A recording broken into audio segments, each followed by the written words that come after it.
72 ദിവസത്തെ കാത്തിരിപ്പിന്റെ ഉത്തരം ഇന്നലെ കിട്ടി. ഷിരൂരിലെ മണ്ണിടിച്ചിലിൽ കാണാതായ അർജുൻ എവിടെയെന്ന ചോദ്യത്തിനുള്ള ഉത്തരം.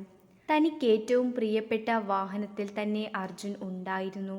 ഗംഗാവലി പുഴയിലേക്ക് ഒലിച്ചിറങ്ങിയ വണ്ടിയുടെ ക്യാബിനിൽ നിന്നാണ് അർജുന്റെ ശരീരഭാഗം കണ്ടെത്തിയത്.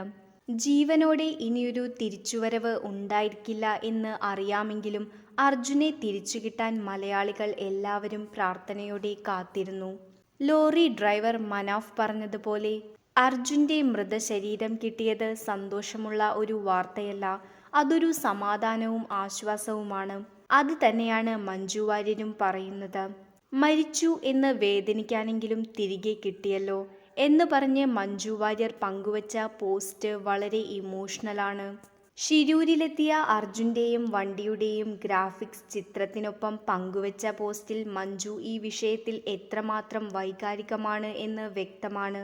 മരിച്ചുവെന്ന് വേദനിക്കാനെങ്കിലും തിരികെ കിട്ടിയല്ലോ, ഒരു പിടി ചാരമാകാനെങ്കിലും ഒരോർമ്മ.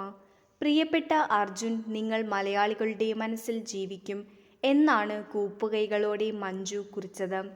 പോസ്റ്റിന് താഴെ ആദരാഞ്ജലികൾ അറിയിച്ചും ദുഃഖം പങ്കുവച്ചും നിരവധി കമന്റുകളാണ് വരുന്നത്.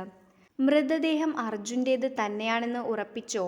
DNA ടെസ്റ്റിന് കൊടുത്തിട്ടല്ലേയുള്ളൂ, അർജുൻ ആർക്കെങ്കിലും ലിഫ്റ്റ് കൊടുത്തതായിരുന്നെങ്കിലോ എന്നൊക്കെയുള്ള ചോദ്യങ്ങളും സംശയങ്ങളുമായി വരുന്ന കമന്റുകളുമുണ്ട്.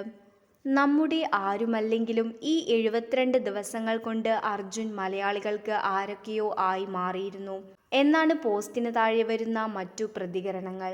DNA പരിശോധനയ്ക്ക് ശേഷം അർജുന്റെ മൃതശരീരം നാട്ടിലെത്തിക്കും.